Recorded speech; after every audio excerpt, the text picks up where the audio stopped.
Fala galera, Dizascope, estamos começando aqui mais um podcast Dizascope com convidados especiais. Mas antes de apresentar os meus convidados, meus convidados no plural aqui hoje, eu queria dizer com você que é muito abençoado pelo conteúdo aqui do Dizascope, tudo que a gente produz, não só no YouTube, aqui no Spotify, em todas as plataformas aí. Tem uma forma de você nos ajudar, você dizer, continuem, tal, é a loja do Dizascope. A gente tem uma loja aqui no Dizascope, com livros principalmente, porque uma missão aqui é fazer você ler, fazer a nossa geração ler mais, crescer mais ainda, e a gente quer indicar livros de qualidade. E hoje, geralmente a gente não faz isso, né, indicar um livro seu, mas hoje eu vou fazer isso porque a gente está lançando, né, o Deus Te Fez de Propósito, que eu escrevi junto com o Tiago. É um livro de como descobrir por que e para que Deus te criou. Olha, Deus te criou com uma missão específica. Você está aqui em missão. A Bíblia diz que você foi salvo para as boas obras que foram preparadas para você antes mesmo de você nascer. E, cara, isso seria um dos fatores mais importantes da vida de uma pessoa, é compreender quem ela é em Cristo e qual é a missão dela, para você poder gastar a sua vida de forma relevante naquilo que Deus criou você para fazer. Então, eu queria te incentivar. É um livro que tem exercícios, tem toda a teoria, a teologia disso, eu tenho certeza que vai te abençoar muito. Então, vou deixar o link na descrição, pede aí, a gente entrega na sua casa. Deus te fez de propósito. Mas vamos embora para o podcast de hoje.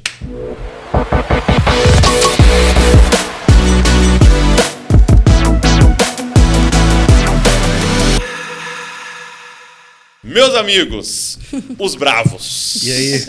Tudo bom? Posso falar os brabos? Os brabos, já está acostumado. Já todas as variantes de os bravos a gente já está... Vocês já ouviram, né? Já ouvimos. Não vou contar nenhuma piada nova aqui. Provavelmente não.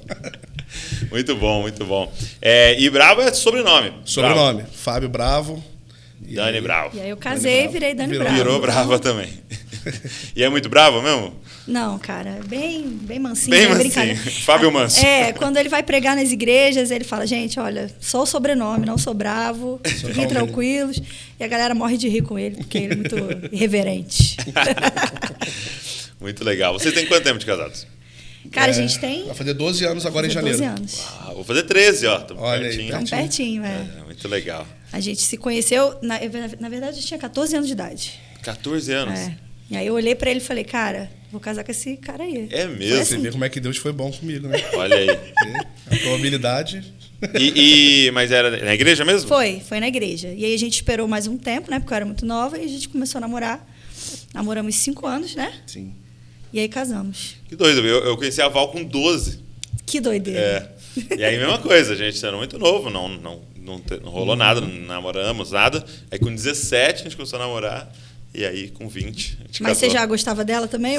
Sim. Com 12 anos a gente se gostava na igreja e tal. Doideira, legal, né? Como Mas é que aí, no pode? nosso caso, a gente acabou tendo um problema lá na igreja. Aí, os meus pais saíram, os pais dela saíram. Então, a gente ficou em comunidades diferentes. Aí, perdeu um pouco o Não contato. tinha WhatsApp naquela época? Não tinha WhatsApp, entendeu? Ligava de vez em quando pro outro, falava, tal assim. Aí, mas só com 17 mesmo que a gente... E aí ela foi para a igreja do meu pai. Meu pai plantou uma igreja, aí ela foi para lá também, aí que a gente começou a namorar. É bom que 90% das memórias que você tem da vida já é com Exato, a pessoa já é com a que você ama pessoa. do teu É lado. verdade. Isso é legal. Isso é muito legal. Pô, feliz demais.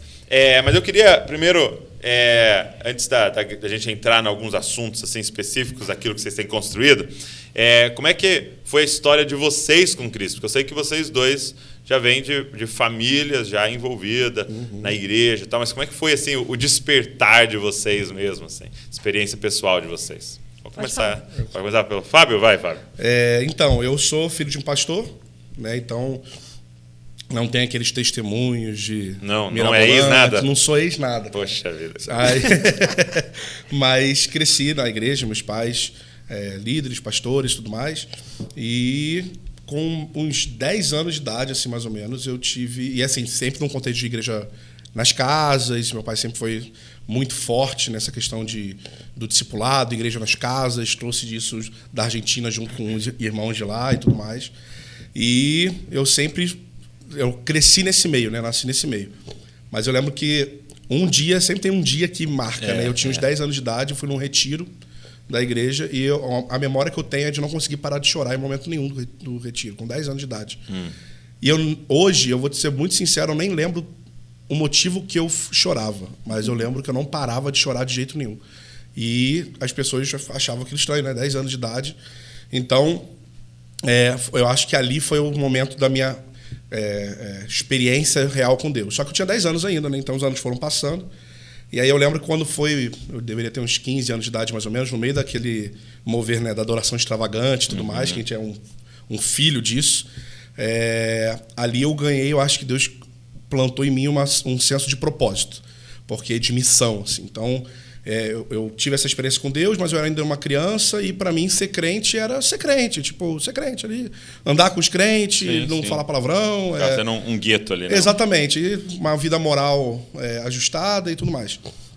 Só que meu pai, ele discipulava homens que eu admirava muito. Então, Júdice Oliveira, outros irmãos Thomas Padley, enfim, vários irmãos que eu desde criança via e era só o amigo do meu pai.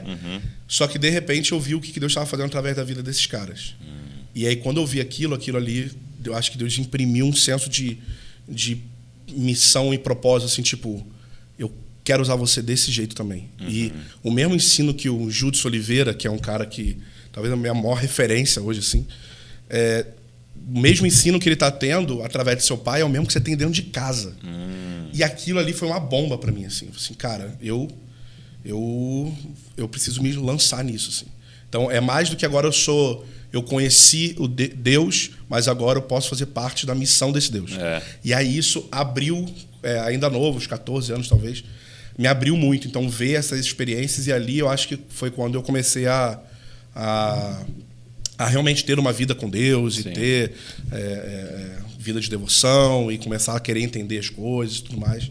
Então, acho que isso é muito louco, né? De você contar essas duas experiências, que essa clareza do nascer de novo ali, né? Da regeneração, né? De crer em Cristo. Mas aí depois essa clareza maior de missão e vocação, né? Que as coisas estão juntas, né? E acho que é uma coisa que a gente não tem como separar, apesar de poder acontecer meio que em tempos diferentes, estão juntos. Porque, como eu disse no início sobre o livro, a gente foi salvo para, né? Sim.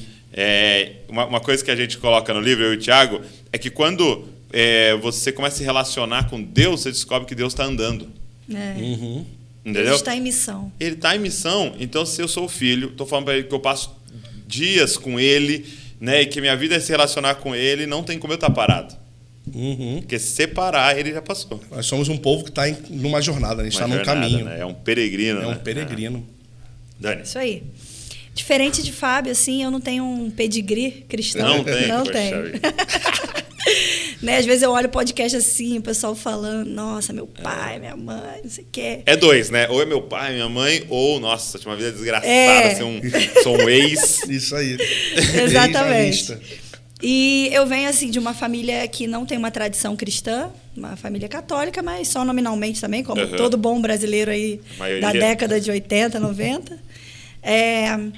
Minha mãe me teve aos 16 anos. Eu não conheço meu pai biológico. E quando eu tinha mais ou menos 4 anos de idade, minha mãe se casou com um cara ateu, mas que tinha uma família evangélica. É mesmo? E até hoje ele é o único ateu da família, a família toda é evangélica. E a minha avó, né, a mãe do meu padrasto, começou a me levar para a comunidade cristã.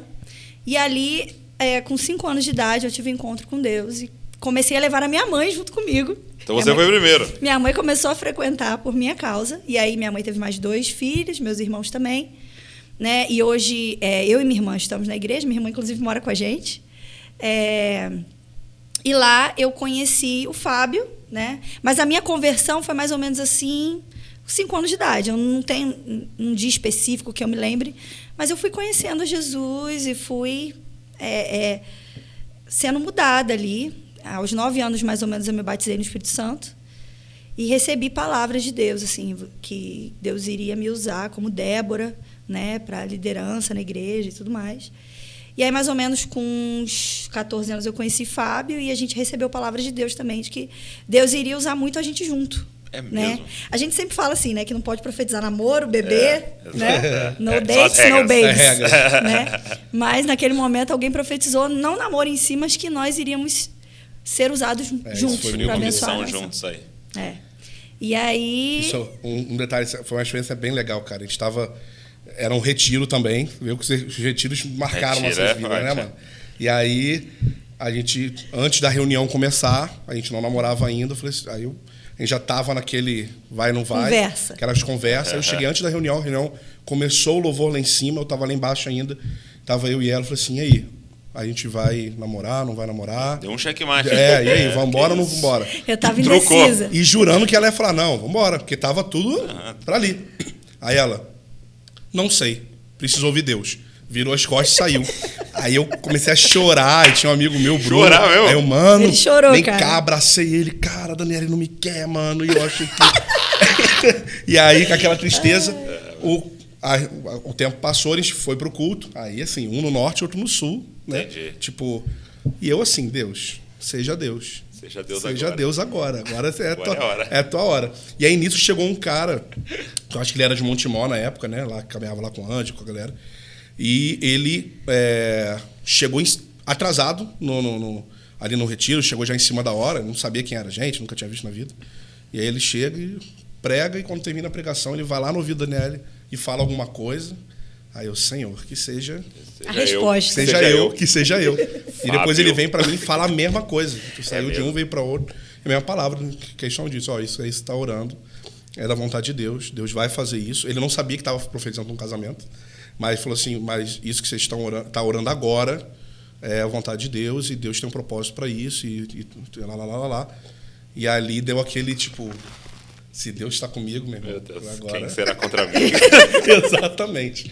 Então foi bem legal assim, essa experiência. Interessante, hein? Dessa convicção, assim, de cara. E nisso vocês tinham quantos anos? Ah, eu devia ter uns 15, né? Eu acho que ela tinha 15, eu tinha 18. Entendi. Legal. Muito bom, muito bom. E aí foi, a partir daí, essa caminhada, essa construção aí. E desde então a gente faz tudo junto. Compõe junto, estuda junto a Bíblia, faz tudo junto. E como é que é essa parada de ter, assim, de certa forma, uma vocação, uma missão muito parecida, assim? Como é que é cumprir essa missão juntos, assim? Eu acho que isso facilita bastante, né? A gente sempre fala com os jovens, até lá na comunidade, né? De antes de começar a namorar, entenda a missão do outro, porque você vai fazer isso pro resto da vida, né? Então, se um tem uma missão de ser um pastor de uma igreja local e a menina tem uma missão de ser... Ir para as nações. Ir para as nações... Assim, talvez o pastor local vai ser pastor local nas nações. Uhum. Mas isso precisa ser muito bem encaixado. Pra gente, eu acho que a gente não sofreu muito com isso, porque, entre muitas aspas, por acaso, já era uma jornada bem parecida. Assim. Então, mas é interessante a misericórdia de Deus, porque com 14 anos de idade, você não sabe muito bem Exato. o que você vai fazer da vida, né? Então, eu lembro que a gente conversava no MSN, o antigo MSN. Finado. Né? Qual que é o chamado de Deus para sua vida? Aí eu falava, acho que é evangelismo. Tipo, hoje em dia não tem a ver. Então... Mas tinha música, a música era o ponto. A música era o ponto central ali, mas assim, os pormenores a gente não sabia. Não sabia, a gente foi descobrindo junto. Então a gente, eu falo também que foi muita graça de Deus assim, na nossa vida, porque a gente é muito novo e a gente não aconselha um jovenzinho, um adolescente de 14, 15 anos começar a namorar, né? Mas não sei, Deus foi Deus. Deus foi Deus. Frase boa, Deus foi Deus. Agora, você citou aí de você ter crescido nesse ambiente de igreja nas casas. Sim. Né? Talvez a maioria das pessoas nos ouvindo hoje não entenda direito o que é a igreja nas casas, porque a maioria das pessoas vem de um contexto, né, ou estão inseridos num contexto de igreja no prédio. Né? Então, aos domingos, a gente vai para a igreja, naquele horário, né? Tem aquele momento ali de reunião com os irmãos, de encontro, e às vezes durante a semana tem mais um encontro lá, tal, e alguns estão inseridos nesse ambiente de células, né, da igreja reunindo nas casas. Mas como é que era essa parada de uma igreja que só tem, vamos dizer assim, as células, né? Sim. Acho que nem é esse nome que é usado, né? Mas como é que é esse ambiente só tem a igreja nas casas? Tipo, e eu pergunto, porque hoje me parece um pouco mais fácil no sentido de a nossa comunicação está muito fácil. Então, por exemplo, eu posso ter grupos no WhatsApp que eu mantenho todo mundo informado, mas como é que era lá no início, tipo, sem sem internet, isso. como é que organizava tudo isso? Reunia todo mundo? Não, porque não tem um prédio central com horário central. Para todo mundo se encontrar, né? Então, tem algo muito valoroso que a gente, nós somos pastores de uma igreja local em São Gonçalo, Comunidade do Rei, e a gente tem isso até hoje como um valor tipo muito forte, que é algo que a vivência da Igreja das Casas nos trouxe, mas que ela também tem um problema que eu vou falar daqui a pouco. Tá. Então, para mim, foi natural, porque isso era a minha forma de ver a igreja desde que eu nasci. Você nem conhecia outra? Não. Até hoje, eu ir em igrejas, em prédios e tudo mais, até hoje, para mim, lá no fundo, ainda é uma adaptação. É mesmo? Ainda é uma adaptação. E é óbvio, eu passei há uns 10 anos atrás por um processo de rejeição. Assim, não, isso aí não é de Deus, estrutura, não sei o quê. Mas, com o tempo, eu fui entendendo o contexto, a gente vai amadurecendo. Mas, hoje, para mim, ainda é muito mais normal você me chamar para ir numa reunião dentro da tua casa do que eu ir para um prédio. Lógico que a gente tem o costume já de sair para ministrar e tudo mais, a gente foi se acostumando. Mas o natural para mim, desde criança, é as casas. Então, assim, a reunião nas casas, com isso tudo, isso aí que você falou, não tinha WhatsApp, não tinha internet, então como é que as pessoas estavam juntas? Marcando para se ver toda semana. 3 vezes por semana, as pessoas estavam uma na casa das outras. 3 vezes por semana? Tipo assim. Pelo menos. Assim, eu estava na casa dos meus amigos da igreja e, assim, não só para jogar videogame. Isso que eu ia perguntar, assim, mas 3 vezes por semana para um culto, vamos dizer não, assim, a gente tinha uma reunião? A gente tinha um culto, em alguns períodos da jornada tinha 2 cultos, e fora esse, a gente tinha uns 2, 3 vezes por semana juntos. Era praticamente de 7 dias de semana, 5 dias a gente estava com as pessoas. Porque a característica da igreja nas casas, uma das maiores características é essa comunhão. É a comunhão. Né? É essa vivência de família. Né? E até hoje a gente tenta manter isso na nossa igreja local. Então é muito natural você cozinhar junto, você estar junto, os filhos crescerem juntos. Isso aí, você está na casa da pessoa. E não precisa de WhatsApp para isso, porque é como se fosse... É normal. A sua família. Mas até a galera de uma... vamos dizer assim, de uma casa, um grupo ali, eu entendo, mas eu digo assim, como é que vocês faziam com o grupo maior? Sim, porque ali era dividido, onde eu era dividido em pequenos grupos, só que todos esses grupos tinham isso com todos os grupos. Então, sistematicamente, tinha as reuniões fixas. De resto, naturalmente, todo mundo estava tudo misturado, sempre dormia na casa dos outros, e era engraçado, porque um morava aqui e o outro morava no apartamento de baixo, mas um dormia na casa do outro, pela comunhão, por gostar de estar junto. Então, o lance de família mesmo, ver família mesmo. Então, era dia que a gente ia para casa das pessoas sem ter nada para fazer, só ficava. E aí, quando chegava lá, via que tinha um monte de louça para lavar, então... Vamos ajudar a lavar. Tipo, não era porque vou para lá e vou ajudar o meu irmão a lavar uma louça. Princípio do servir. Não, era só porque você estava ali e a mãe, às vezes, do meu amigo brigava com ele porque ele não arrumou o quarto. E tipo, vamos lá arrumar o quarto. Só que isso vai trazendo um senso de unidade assim, muito incrível. Porque quando a gente precisava confrontar um ao outro, quem estava confrontando não era o cara que só se via no domingo. Entendi. Era, cara, esse cara estava ontem... passando pano no meu chão, tava cozinhando junto. E agora ele tá me chamando a atenção. Ele me quer bem mesmo. Hoje a galera fala. Hoje a galera fala muito de mesa, né? Tá na mesa, tá em comunhão. Pra gente isso é natural desde sempre. Eu fico feliz de ver isso hoje, esse discurso do valorizar a igreja local, eu fico muito feliz. Mas era algo que pra gente sempre foi muito. Até por causa do meu pai ser um cara muito igrejeiro local, ele tinha um ministério itinerante, mas todo domingo ele estava na reunião. Toda semana ele estava na casa das pessoas. Então, meu pai e minha mãe, né? Então, é o normal. Assim, o normal é a mesa mesmo. Tipo, e que bom que hoje isso está falando mais. Exatamente. Né? Mas tinha um lado ruim dessa questão. Porque dava pra gente um senso, e aí eu não sei, eu fiquei nisso durante muitos anos, eu não consigo talvez falar em nome dos líderes, né? Mas pelo menos eu como membro ali de uma comunidade, existia uma arrogância de tipo, nós estamos vivendo... a igreja de Atos. É mesmo. Assim, não nesse nível, mas tipo assim, nós mas estamos era vivendo algo nas entrelinhas. Isso aí, enquanto a galera está servindo a um prédio, nós estamos servindo as pessoas. E nós não somos religiosos porque nós estamos fora dos templos. Então, nós não somos religiosos. Só que os anos vão passando e você vai percebendo que a religião não estava no prédio, estava em você. Estava na pessoa. O prédio não é religioso. concreto não é religioso, o religioso é a gente. Então, a gente foi percebendo, e aí que foi mais chocante é perceber que, tipo, você tem que estar dentro das casas e você ser tão religioso quanto alguém que está numa denominação. Tipo assim, num prédio, se congregando num prédio. Então, isso foi uma virada de chave de entendimento de jornada, de maturidade, de entendendo, conseguindo fazer uma leitura melhor, né? Tipo, cara, a gente ficou muito arrogante por conta disso. Então, hoje, a gente tem um prédio, a igreja tem um prédio, tem um lugar, tem um espaço, mas aquilo que era bom, a gente precisa permanecer. Então, a gente pegar a realidade hoje da igreja local lá, é basicamente isso, mano. Tá todo mundo na casa de todo mundo sabe o nome de todo mundo. Então, eu ia te perguntar, porque se você pensar culturalmente, né, era mais natural. Então, isso que você está descrevendo, todo mundo está na casa de todo mundo, acontecia até mesmo com a galera não crente, né? Você pensar anos atrás, né? Sim. A gente vivia na casa um do outro. Era muito comum você estar em casa, tocar a campainha e chegou alguém. Sim. Hoje em dia, tipo, não existe. Como assim? Você não me mandou um WhatsApp, você está vendo na minha casa.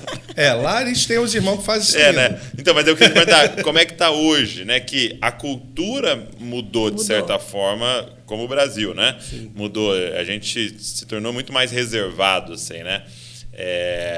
Como é que é hoje lá isso, assim? E para alguém novo, por exemplo, que chega? Então, quem é novo chega, a gente já encaminha as pessoas que vão abraçar esses caras. Sem a pessoa saber, obviamente. Vai estar sabendo agora. Mas... agora foi revelado. Então, tá vendo? Toda... Assim, fulano, cola esse cano e, tipo, essa semana já chama ele pra tua casa. Vai pro cinema, vai fazer alguma parada, mano. Inclui ele pra ele se sentir à vontade, se sentir em família. E é engraçado porque é natural, porque hoje a gente não precisa mais ficar falando isso toda hora. Sim. Porque tornou uma cultura ali. O normal é esse. Entrou já. Isso aí, entrou, vamos. Lógico, no começo, até quem chega ainda é um pouco mais tímido, tem aquele processo de. Assim, o pessoal talvez sabe que é muito entrão, é o jeito, né, da pessoa, não bateu com aquele. Isso acontece. Igreja, como diz Fábio Coelho, onde tem gente tem treta. Mas a gente vê muito isso, nessa questão ainda da comunhão, das pessoas estarem uma na casa das outras. Até está vindo de um retiro da igreja agora, e a gente estava conversando sobre isso, né?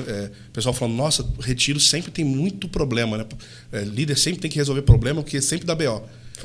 Futebol, de igreja. Gincana, fazia gincana. Cara, acredito. Era guerra, morte aí. quase. Cara, você acredita que a gente nunca teve um BO de retiro?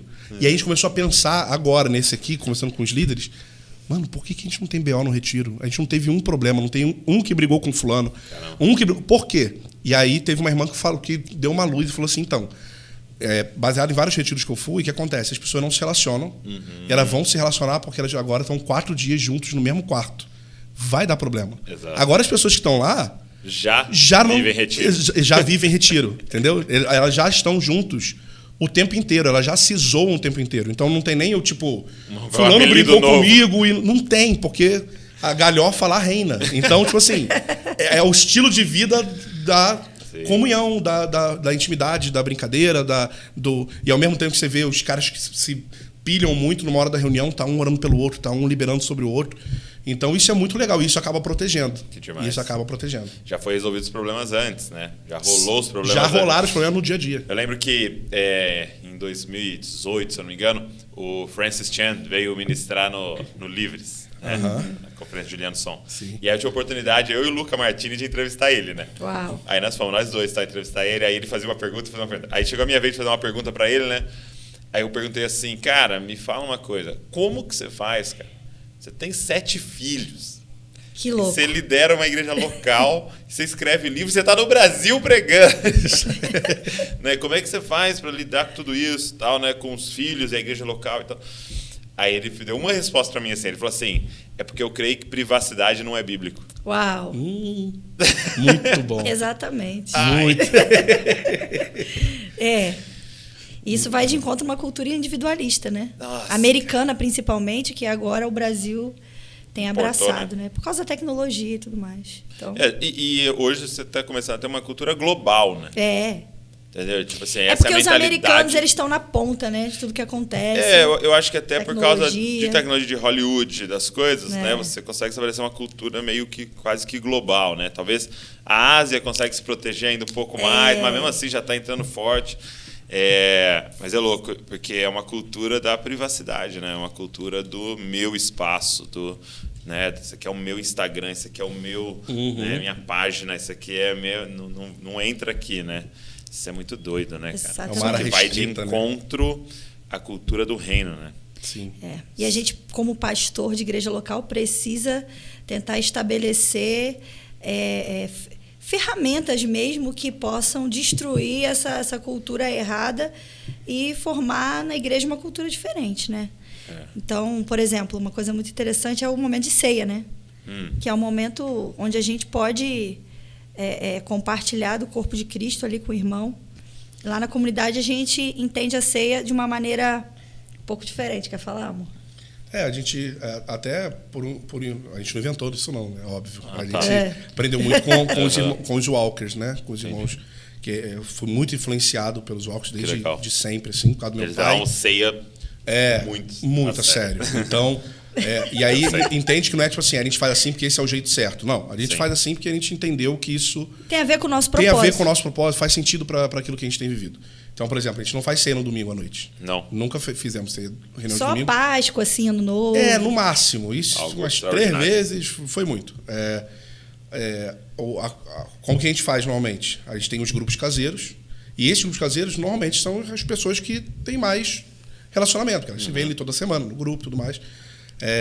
Então, as reuniões de ceia são dentro desse contexto de um grupo menor. Tá. Onde todos praticamente possam falar. E aí falar o quê? Então, não tem uma pregação longa. A gente começa uma ceia com um líder ali, ou com alguém que está liderando aquela reunião, falando 15 minutos, trazendo de volta o que significa ceia e tudo mais. E aí vai para um primeiro momento de mesa, que aí é tipo, cara, eu queria honrar a vida do Douglas, cara. O Douglas é um cara assim, isso tem me edificado. Esses dias eu passei por uma situação tal, e eu lembrei o quanto ele nessa área é muito bom e eu preciso aprender, então eu queria te honrar, cara, porque... E aí... Poxa, obrigado. De nada. E aí o outro começa a fazer isso e é uma reunião para gente de troca. E aí ele sempre fala isso, não é uma reunião de troca de bajulação, não é uma reunião de trocas de elogio, não é uma reunião tipo, ninguém falou daquele lá, escolhe alguma coisa para falar dele para ele não ficar chateado. Fala do cabelo, cara, teu cabelo me inspira. Tipo, não é isso. Mas é tipo... essa reunião é mensal, então é o tempo inteiro reconhecendo de fato, de forma prática, aquilo que tem visto e pode se alimentar de Cristo da vida do outro. Uau. Então tem esse primeiro momento e aí tem um segundo momento que é a ceia mesmo, de ceiar, de comer. Então nossa ceia tem um mesão de comida, enquanto isso vai acontecendo as pessoas vão comendo enquanto falam, né? Então, enquanto vai falando, você pode... Então, não é só pão e... o pão e vinho é a segunda parte. A primeira parte é a pizza, é o que tiver ali que a galera trouxe. Então, você vai comendo enquanto... Tá nesse momento de honra. Tá? Exatamente. Aí ora. Então, eu queria aproveitar e orar por ele. Então, a gente pega ali, ora, abençoa ele e tudo mais. Então, tem muito disso. A forma que você cria seus filhos. Eu tenho tido essas dificuldades aqui com o meu filho. Assim, sei lá, na hora da reunião, eu não consigo ainda fazer com que o meu filho... preste atenção, sei lá, mas eu vejo fulano que tem 3 filhos e ele consegue fazer isso. Eu preciso beber disso que você tem e eu queria te honrar aqui publicamente, diante da igreja, por isso e tal. Então, esse é o meu momento. Enquanto isso, a gente está comendo. E aí, depois que esse momento passa, a gente vai para um segundo momento, que aí é o pão, o vinho, a ceia e tudo mais, né? Então, eu acho que isso também fortalece a questão do tipo, eu sei o que as pessoas me honram na minha comunidade pelo aquilo que eu tenho. E as pessoas sabem aquilo que as pessoas... Um vê no outro. Então, você está num ambiente de... Cara, aquele fulano, há 2 ceias atrás, falou de mim sobre a minha mansidão, cara. Ele vê isso na minha vida. Eu preciso continuar zelando por isso. Imagina isso o tempo inteiro, toda reunião sendo assim, né, de ceia. Então, isso acho que vai fortalecendo os vínculos e vai fortalecendo... a questão de, tipo assim, não é só amizade. E isso era um problema também que a gente tinha na Igreja das Casas. Criou a koinonite, né? A doença da comunhão. Então, tinham pessoas que tinham uma koinonite aguda. Muito bom. E gostavam era da comunhão pela comunhão. Tipo assim, vamos todo dia comer pizza e todo dia ver filme. Junto. Mas não é isso. Isso é um resultado dessa parada da ceia, por exemplo, que a gente falou. Tipo, existe algo muito profundo. Nós não somos um clube de amigos, mas isso... a gente não caminha pela amizade, mas a gente caminha por um propósito. A gente está vendo a mesma coisa. Nós temos a mesma visão do reino de Deus e de como Deus nos vê. E isso está nos unindo. Então, e é interessante que Paulo fala sobre discernir o corpo. Então, é justamente isso. Antes de tomar a ceia, discernir o corpo. E até mesmo aquele irmão que está mais afastado, né? Nesse momento da ceia, ele é chamado de volta. Caramba, eu não tenho nada para falar sobre ninguém. Né? Então, eu acho que eu estou meio longe. Eu acho que eu estou meio longe. Não enxerguei nada nesse um mês. E aí entra o examinar a si mesmo. Porque ele se examina, ele fala, nossa... E aí, muitas vezes, a pessoa pede oração pela própria vida. Olha, eu queria pedir oração porque eu tenho encontrado dificuldade. E aí todo mundo vai, abraça, ora, profetiza. Então, tem o discernir o corpo e o examinar a si mesmo. Né? Incrível. A gente fala de Efésios 2 para falar com eles sobre igreja, até na nossa reunião de novos membros, ou a gente tem aulas com a galera que está entrando, né? E uma das aulas é sobre igreja, a gente usa Efésios 2 falando desses 3 exemplos que Paulo dá, né? E ele fala que é uma família para o pai. Né? E é maravilhoso, né? Porque fala dessa comunhão, fala da nossa relação, irmão, irmã não é só jargão, é um negócio de verdade, né? A gente tem o mesmo pai e tal, e falando disso. E aí eu falo, né, que o Paulo não para nesse exemplo, né?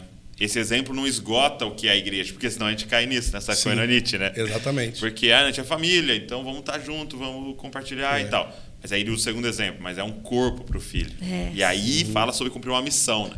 Então é uma família, mas uma família em missão, né? É um exército também, né? Então a gente tem uma parada para cumprir, uma cidade para alcançar, entendeu? A gente tem uma missão. O que a gente faz por alguma coisa. Eu gosto de usar o exemplo daquele filme. Tem vários filmes que são assim, né? Mas tem aquele Mad Max, que é aquele clássico de filme que tem um monte de inimigo e aí tem os bonzinhos aqui fugindo. Normalmente os inimigos são muito mais feios do que os bonzinhos. Então o Mad Max tinha um cara na guitarra, né? Pendurado, né? Pendurado, é um negócio, sinistro. Você vê que era um ataque com louvor, né? Isso aí, você vê o poder do... o poder da música. E aí tem aquele carrinho que sempre dá problema, tudo vai acontecendo de ruim naquele carro e os caras lá sangue nos olhos. E aí eu sempre uso essa metáfora para poder pensar no seguinte. Tem uma hora do filme que esse carro dá problema. E eles têm que consertar o carro, porque o carro está com problema. Por que eles têm que consertar o carro? Eles não têm que consertar o carro porque andar com um carro ruim é ruim. Eles têm que consertar o carro porque isso depende da vida dele. Exatamente. Então, a gente vai vendo isso até na vida da igreja. Tipo, por que você tem que consertar teu casamento? Não é que você tem que consertar teu casamento porque... Pra você ficar feliz. Para vocês viverem felizes. Não. Você tem que consertar seu casamento porque a gente está numa jornada, a gente está num caminho, que é o que você falou. Tem um propósito e a gente precisa chegar lá. E com um casamento assim, você não vai conseguir chegar lá. Ou você vai chegar lá de forma muito mais lenta e não saudável. Então, por que a gente tem comunhão? A gente tem comunhão porque a gente está vendo algo e ser família e tudo mais é consertar o carro quebrado para poder chegar a um lugar. Porque tem alguma coisa atrás vindo. Então, sai aquela questão, porque eu acho que essa questão da igreja nas casas, eu acho que, pelo menos na minha experiência, pode ser que pessoas estejam ouvindo e falem, nossa, a minha igreja nas casas nunca foi assim, mas a minha perspectiva era essa. Era muitas vezes do homem, tipo, precisamos resolver o problema do casamento, precisamos resolver o problema do menino que está em pecado. E ficava a vida do pastor, era administrar problemas da igreja. Demandas, né? E aí eu falei assim, cara, tem alguma coisa muito errada. Eu não sou resolvedor de problema, eu não sou psicólogo, não sou psiquiatra, eu não sou. Tanto que a gente encaminha quando é necessário, vai para o médico que precisa ser tratado. Qual é a minha função como pastor? Cara, é mostrar para ele que isso aqui precisa ser mudado por causa de alguma coisa. O problema dele não é um fim em si mesmo. Dali é um meio que precisa ser consertado porque alguma coisa está vindo atrás e, mais do que isso, tem uma glória vindo lá na frente. Então, você precisa correr para esse lugar. E aí você vai criando essa cultura de não deixar a igreja viver a igreja por viver. Tem que ter comunhão por ter comunhão. Eu não xingo porque crente não xinga. Eu trato bem minha esposa. Tipo assim, cara... Senão ela fica brava comigo. Exatamente. Tipo assim, tem um propósito. A gente está indo para um lugar. Muito bom, muito bom. E vocês dois são ministros, né, de louvor, né? São envolvidos com música, né? Sim. Como é que é? Vocês, eles chegaram ontem aqui em Bragança, né? Então a gente teve um tempo juntos ontem à noite, e essa palavra louvor se repete muitas vezes na boca de vocês, né? Vocês falam muitas vezes essa palavra louvor, né? Como é que é essa experiência de vocês serem pastores, serem líderes de uma comunidade e terem essa vocação, assim, se torna uma comunidade muito mais musical, vamos dizer assim, né? Sim, acredito que sim, assim, louvor em si não é, assim, a comunidade do Rei, né, a comunidade que a gente pastoreia, a gente tem 3 pilares, que é sacerdócio, que vai falar sobre oração, sobre sacerdócio coletivo, sacerdócio individual, que entra a questão de sala de oração, enfim. Existe o discipulado, né, e aí é o que a gente está falando, da comunhão, de auxiliar uns aos outros e tudo mais, e tem a questão do poder do Espírito. Só que louvor não é fundamento nesse sentido, é o nosso serviço, é o nosso trabalho. Não é só a visão de onde a gente quer chegar, é a nossa identidade. É um meio. Está dentro do sacerdócio. Exatamente, está dentro daquilo e é algo extremamente importante. Né? Assim, como é que... Eu sei que você me compartilhou comigo que está até pensando e se programando, escrevendo um livro, mas como é que a gente cria uma cultura realmente na igreja de louvor? Porque a gente fala muito sobre um ministério de louvor alinhado, né, o ministro de louvor estudando e fazendo as coisas certas e a galera consagrada e tal. Mas, basicamente, eu vejo a igreja assim, né, com aquele grupo de louvor ali na frente e o resto seria um coral, né? Sim. Uhum. Então, tipo assim, é como se fosse um grupo só de louvor e Deus assistindo. Sim. Como é que a gente cria esse ambiente da galera entender que ela faz parte do ministério de louvor? Tipo assim, você chegou na igreja, está sentado lá e você faz parte do ministério de louvor. Como é que cria essa cultura de louvor na igreja? Eu acho que existe um entendimento errado na igreja que às vezes não é dito. Mas quando a gente olha a estrutura do culto, a gente percebe que o momento mais importante do culto é a pregação da palavra. Se um reformado estiver me assistindo agora, vai... Uma leve cancelada. Né? Vai me cancelar. Mas quando o louvor é uma palavra, uma pregação expositiva cantada, também é pregação da palavra. Que saída, hein? Que saída que ela deu agora, hein? Descancelou, hein? Quem disse que louvor não é então, pregação? o louvor ajustado da maneira correta, como ele nasceu para ser feito, ele é tão importante quanto o momento da pregação da palavra. Inclusive, quando Jesus voltar, não vai ter mais pregação da palavra. Né? Pela eternidade, a gente vai louvar ele, a gente vai adorar ele. Não vai ter mais evangelismo. Né? Vai evangelizar quem? Deus? Né? Deus, tem Deus aí. Crê nele. Já ouviu falar sobre o seu filho? Então, eu acho que o louvor é aquilo que é eterno, assim, que a gente vai fazer para sempre. Então, os pastores, a liderança, precisa parar de entender o louvor como um momento de entretenimento que prepara para a parte mais importante do culto, que é a palavra.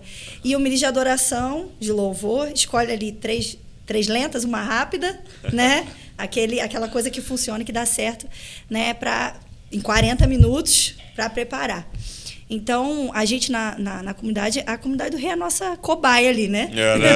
Onde a gente tem tentado implementar uma cultura de louvor, realmente uma igreja que entende o seu papel sacerdotal. Então, durante muitos anos, eu acredito que isso é fruto de anos de trabalho, que veio antes de nós como pastores, né? Que veio da família Uau, que a gente sempre honra eles, porque a gente aprendeu a ouvir a voz de Deus com eles, né? O Michel Duque Estrada, que já esteve aqui também, foi o primeiro pastor da comunidade do Rei. Então, a gente honra essas pessoas, porque eles nos ensinaram, primeiro, a discernir a voz de Deus, ouvir a voz de Deus. Nos ensinaram que o sacerdote não é o pastor da igreja, os sacerdotes são todos os santos, né? Todos nós somos sacerdotes. Então, o fundamento está no sacerdócio, porque quando você entende que sacerdócio é um serviço, você entende que você vai para o culto para trabalhar. Para trabalhar. E não para receber. E parece, eu já ouvi isso muitas vezes, parece muito óbvio, mas parece que quando você entende realmente isso, vira uma chave na sua mente que você... Cara, tudo muda. Eu tenho um testemunho pessoal em relação a isso, né? Eu fui uma adolescente sempre envolvida com louvor, com música, sempre amei, mas, como todo ser humano, passei pela minha fase de adolescente chato, né? Adolescente é um bicho chato, né? É um bicho preguiçoso, um bicho esquisito, nariz grande. Não, ouve esses podcasts. Não, vocês não. O cara tá ouvindo esse podcast. Não. Claro que não, eles são ótimos. São ótimos. Mas eu era uma adolescente muito chata. E adolescente é muito cansado, né? É uma preguiça, É uma né? preguiça terrível. Meu pai falava assim, dobra o edredom. Eu pegava o edredom assim, ó, enrolava e jogava no guarda-roupa. Então, eu aprendi com a adoração extravagante muitas coisas boas, mas uma coisa não fez bem para mim, que a adoração é um estilo de vida. e que adorar, eu posso adorar de qualquer forma, sentado, deitado, isso é uma verdade. Mas louvor, não. O louvor é diferente da adoração. O louvor é um aspecto dentro da adoração e um aspecto que exige uma postura visível. Ah, é? Então, o louvor, vamos dizer assim, a adoração é um conceito mais amplo. Sim. Né? Eu posso adorar de várias maneiras, não necessariamente com música. A adoração é uma resposta ao que a gente vê, né? É uma resposta a uma revelação de Deus. Então, por exemplo, se eu tive a revelação de Deus como provedor e eu honro Ele com o meu dízimo e a minha oferta. Isso é adoração, né? Mas o louvor, ele é um tipo de adoração física.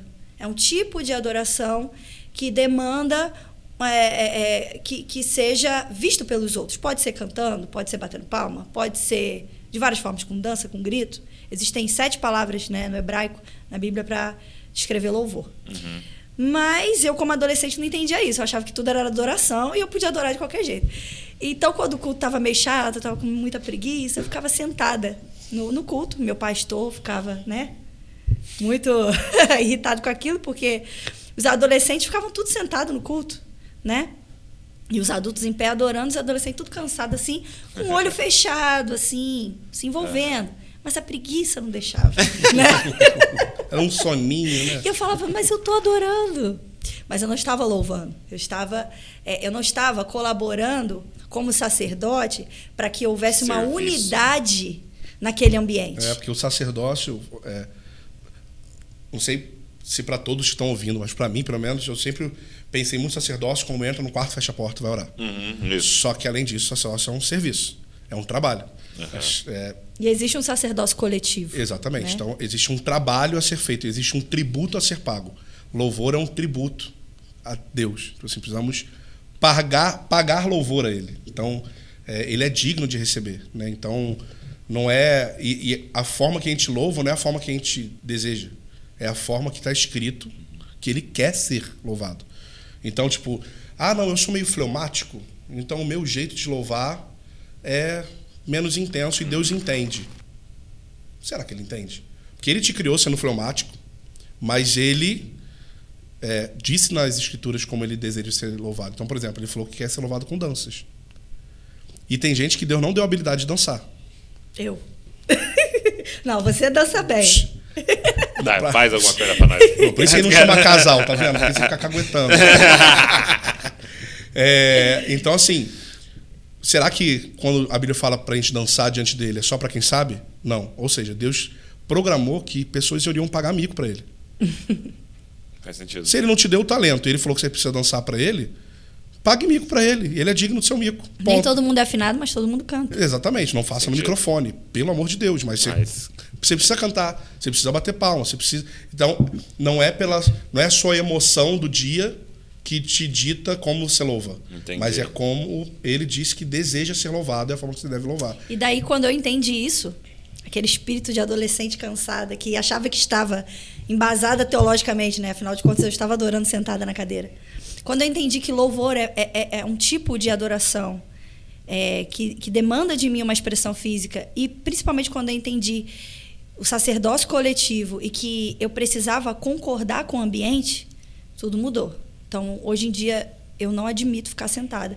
Eu posso estar o mais cansada que for. Eu não consigo admitir eu ficar sentada num culto onde os meus irmãos estão louvando a Deus e eu não estou agindo em concordância com esse ambiente. Tem uma palavra muito, muito legal lá em Mateus 18, que Jesus fala: tudo aquilo que ligares na terra será ligado no céu. E tem uma palavra ali que fala sobre concordância, e é sinfoneu, né? A palavra que dá origem é a palavra sinfonia. Olha só. E é muito interessante porque a igreja, quando ela concorda, quando ela está como numa sinfonia mesmo, né? Deus se faz presente ali, Jesus se faz presente ali. E é nítido, quando a gente vê, quando num culto, numa igreja, tem um ambiente de concordância. Sim, como a presença de Deus honra aquela fome, aquela sede, aquele louvor que é preparado ali. Então, o louvor é uma preparação e Deus nos presenteia com a presença dele, com uma porção nova da presença dele, quando existe concordância no ambiente. Então, para criar uma igreja, né, para gerar uma igreja que tem essa cultura de louvor, então a gente precisa ter as bases no sacerdócio, a gente precisa entender o poder da concordância, a gente precisa... Entender quem ele é. Aí o terceiro ponto, saber a quem estamos louvando. Sim. Então, uma das viradas de chave na minha vida também foi quando eu comecei a estudar os atributos de Deus. Ok. Porque eu comecei a conhecer aquele que recebe o meu louvor. Eu falei, nossa, ele merece cada respiração da minha vida. Ele merece cada nota que eu puder cantar. Ele merece a minha dança desajeitada. Ele merece tudo que eu puder dar a ele um pouco mais. Então, quando eu comecei a estudar os atributos de Deus, isso também foi uma virada de chave. E a gente vai em muitas igrejas, né? E nem todas as igrejas cantam as músicas que a gente gosta. Uhum. Nem todas as igrejas têm a liturgia da maneira como a gente gosta de ter. Mas o culto não é pra gente, é pra Deus. Então, eu posso estar numa presbiteriana, numa assembleia, numa metodista. Eu vou louvar da mesma forma. Claro que eu, por exemplo, tenho um jeito um pouco extravagante de, de louvar. Eu danço, eu levanto, né? Quando eu estou num ambiente onde eu sei que as pessoas elas são mais comedidas, eu procuro não chamar atenção. Uhum. Até por um medo de falar, nossa, será que o pessoal tá achando que eu estou fazendo isso para aparecer? Né? A gente tem esse... Sim. Mas eu sempre vou louvar, nem que seja só cantando. Isso já é uma expressão de louvor. Existe Então, e aí, rapidinho, então, sacerdócio, saber a quem estamos louvando, conhecer a Deus... E o outro ponto é conhecer como louvar a Deus. Porque a gente pode ter a revelação de quem ele é, mas não saber corresponder de uma maneira correta, porque a gente nunca estudou. Então, geralmente o pessoal manda no Instagram aquela pergunta, né? Não, então se a gente conhecer a Deus, a gente vai louvar da maneira correta? Não necessariamente. Porque você pode ter uma revelação muito grande de quem ele é, mas não saber como responder. Como corresponder isso. Então, é por isso que a Bíblia é cheia de salmos, né? Que dão ordem de louvor, de pular, de dançar, de bater palma. E para cada tipo de ambiente existe um tipo de resposta. Então a gente precisa estudar isso sistematicamente. E eu acho que você trabalhando isso com a igreja começa a criar uma cultura de discernir o ambiente e uma cultura de louvor. Sim, através de ensino, né? Eu lembro que para quem lidera a adoração fica meio revoltado assim, na hora que você está no momento adorando a Deus e as pessoas estão totalmente desconectadas e parece que a resposta carnal que nós temos na hora é tipo assim, vou dar uma bronca na igreja, tipo, vocês não querem a Deus, vocês não é possível. E aí um dia a Daniela falou assim, amor, não adianta dar bronca, cara, a gente tem que ensinar a igreja, então vamos sentar e ensinar a igreja. E depois a gente fez isso na nossa comunidade, a gente começou a fazer isso para fora, tipo, a gente procura levar estudos, palavras que ensinam porque não é uma questão de o coração da pessoa estar errado. A pessoa conhece Deus, ama Deus. Ela tem essa disposição, ela só não foi ensinada a forma de louvar a Deus. Então, por exemplo, a minha passagem favorita, todo pregador fala que tem uma passagem favorita num domingo diferente. São 112. Exatamente. Mas eu tenho duas. Tá. Essa semana... Não, mas é sempre. Você sabe disso. Há muitos anos, essas duas. Amarás o Senhor teu Deus com todo o coração, alma, força e entendimento. E a outra é Salmo 150, versículo 2, que diz, louvai-o segundo a excelência da sua grandeza. Meu Deus. Vamos lá. Eu preciso louvar a mesma medida. De acordo com a grandeza dele. Aí a gente vai pegar, por exemplo, a Bíblia fala que toda a água cabe na concha de sua mão. A Bíblia fala que ele delimitou até onde a água vai na praia. E aí você começa a estudar, e vem os atributos de Deus. Você começa a estudar a grandeza de Deus. Quanto ele é grande. Aí você vai ver a palavra lá do... Luigo não? Louis Giglio. Aquela Louis palavra Giglio. clássica. Bilhões e bilhões. Aí tu ele coloca a baleia, as estrelas. Exatamente. Aí você olha assim, meu Deus, olha a grandeza de Deus. Uau! Aí você lê essa passagem, louvai-o segundo a grandeza de Deus. A pergunta é possível? Eu acho que não. Mas... Tá lá. Tá lá. Então, a cada vez que eu for louvar a ele coletivamente, eu preciso dar 100%. Tudo. Até a última gota. Meu Deus. Até o último.